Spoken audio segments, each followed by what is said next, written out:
Praise the lord. హల్లెలూయా. దేవుని యొక్క పరిశుద్ధ నామమునకు స్తోత్రము కలుగును గాక. దేవుడు ఇచ్చినటువంటి మహాకృపను బట్టి ఆ దేవాదేవునికి ముందుగా కృతజ్ఞత చెల్లిస్తున్నాను. దేవుని యొక్క కుమార్తె ఈరోజు దేవుడు కొన్ని విషయాలు ఈరోజు నీతో మాట్లాడబోతున్నారు. మరి ఈరోజు శత్రువుల విషయంలో నువ్వు భయపడుతుండొచ్చు. మరి అనేక మంది నేను నాశనం చేయాలి, నిన్ను బలహీనపరచాలని ఎందరో చూస్తుండొచ్చు.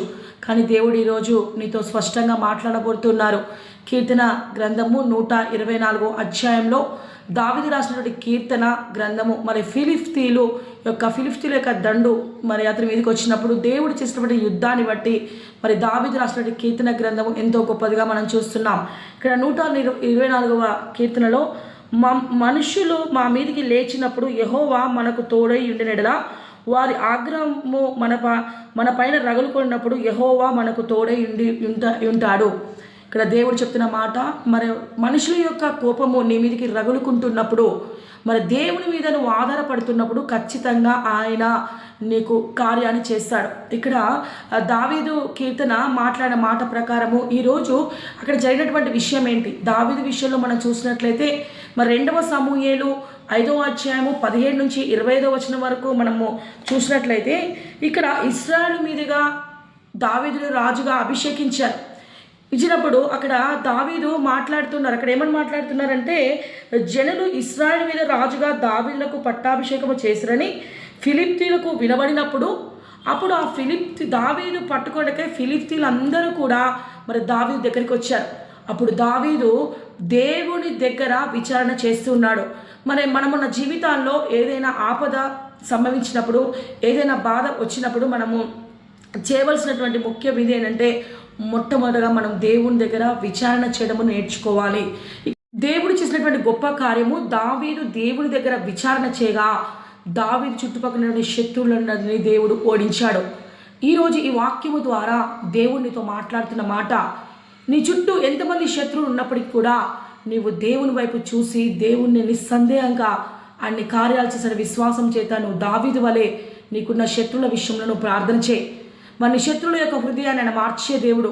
మరి శత్రువుల మీద పగ తీర్చుకోవడం గొప్ప కాదు, కానీ శత్రువులను ప్రేమించమని దేవుడు చెప్పాడు. మరి శత్రువుల విషయంలో కూడా నిన్నువని నీ పొరుగువాన్ని ప్రేమించు, నీ శత్రువులకు భోజనము పెట్టమని చెప్పాడు. మరొకవేళ నీ మీద పగబట్టిన వారు ఉంటుండొచ్చు, కానీ ఒకవేళ నీ ప్రాణము తీయాలని ఉంటుండొచ్చు. మరి ఆ యొక్క పరిస్థితిలో, ఆ సంకటమైనటువంటి ఒక భయంకరమైన సిచ్యువేషన్లో ఉన్నప్పుడు దేవుని యొక్క సన్నిధిలో దావీదు ప్రార్థన చేశాడు. మరి చేసినప్పుడు దేవుని దగ్గర సలహా అడిగినప్పుడు దేవుడు కార్యాన్ని చేశాడు. మరి నీ మీదికి మరి 124వ కీర్తన గ్రంథంలో మనుష్యులు మన మీదికి లేచినప్పుడు యెహోవా మనకు తోడై ఉంటాడు, వారి ఆగ్రహము మన పైన రగులుకున్నప్పుడు యెహోవా మనకు తోడై ఉంటాడు చెప్తున్న వాడు. ఇక్కడ దావీదు ఎప్పుడైతే అభిషేకము చేయబడిన వెంటనే అక్కడ ఫిలిష్తీయులకు తెలిసింది దావీదు అభిషేకించబడ్డాడు అని చెప్పి అతని మీదకి వెళ్ళాలని చూస్తున్నప్పుడు దావీదు మరి 2వ సమూయేలు 5వ అధ్యాయం 17 నుంచి మరి 25 వచనం వరకు మనం చూసినట్లయితే దావీదును పట్టుకొనుటకై శత్రువులందరినీ దేవుడు ఓడించాడు. ఈరోజు ఈ వాక్యము ద్వారా దేవునితో మాట్లాడుతున్న మాట, నీ చుట్టూ ఎంతమంది శత్రువులు ఉన్నప్పటికీ కూడా నీవు దేవుని వైపు చూసి దేవుణ్ణి నిస్సందేహంగా అన్ని కార్యాలు చేసిన విశ్వాసం చేత నువ్వు దావీదు వలె నీకున్న శత్రువుల విషయంలో నువ్వు ప్రార్థన చేయి. మరి నీ శత్రువుల యొక్క హృదయాన్ని ఆయన మార్చే దేవుడు. మరి శత్రువుల మీద పగ తీర్చుకోవడం గొప్ప కాదు, కానీ శత్రువులను ప్రేమించమని దేవుడు చెప్పాడు. మరి శత్రువుల విషయంలో కూడా నిన్నువని నీ పొరుగువాన్ని ప్రేమించు, నీ శత్రువులకు భోజనము పెట్టమని చెప్పాడు. మరొకవేళ నీ మీద పగబట్టిన వారు ఉంటుండొచ్చు, కానీ ఒకవేళ నీ ప్రాణము తీయాలని ఉంటుండొచ్చు. మరి ఆ యొక్క పరిస్థితిలో, ఆ సంకటమైనటువంటి ఒక భయంకరమైన సిచ్యువేషన్లో ఉన్నప్పుడు దేవుని యొక్క సన్నిధిలో దావీదు ప్రార్థన చేశాడు. మరి చేసినప్పుడు దేవుని దగ్గర సలహా అడిగినప్పుడు దేవుడు కార్యాన్ని చేశాడు. మరి నీ మీదికి మరి 124వ కీర్తన గ్రంథంలో మనుష్యులు మన మీదికి లేచినప్పుడు యెహోవా మనకు తోడై ఉంటాడు, వారి ఆగ్రహము మన పైన రగులుకున్నప్పుడు యెహోవా మనకు తోడై ఉంటాడు, వారు మన ప్రాణమును మృంగివేయుదురు, జనములు మనను ముంచివేసినని చెప్తున్న మాట ప్రకారం ఖచ్చితంగా దేవుడు నీ జీవితంలో ఉన్న శత్రువులందరినీ తీసివేసి నీకు నెమ్మది కలుగ చేయబడుతున్నాడు.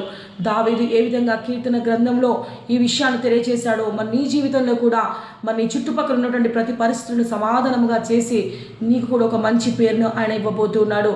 దేవుడు దీవించి ఆశీర్వదించును గాక. ఆమేన్.